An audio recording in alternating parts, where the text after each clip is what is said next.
Assalamualaikum. Hari ni temai buat air goreng sok tom yam dia. Mula-mula kita buh minyak masuk dulu dia. Lepas tu tunggu minyak panas dulu dah. Air je kita buh jaga masuk dia. Gaul-gaul ya rata molek dulu dia. Agak tu minyak panas dah ke. Kita ambil air kita gelomak penjaga sat ni buh masuk dia. Lepas tu kosek-kosek dia sikit tak sebiar lekat di toko dia. Agak tu air garing dah ke tekik naik dah.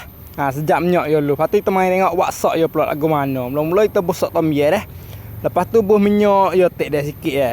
Lepas tu kita busak cireng masuk. Daji sikit, gula sikit dah. Gula agak-agak ambil dah. Lepas tu cicak sutung dah.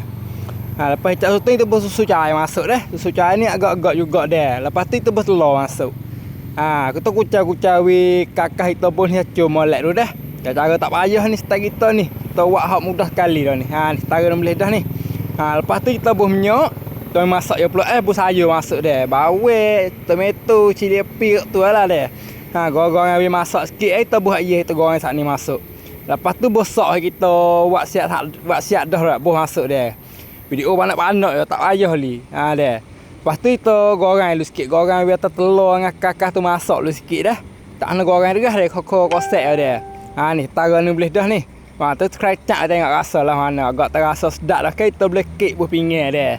Ni resepi air goreng sok tom yam. Kalau piyo nak terawat boleh kita tera dia. Kalau tak faham mana apa kata komen masuk le video ni dah.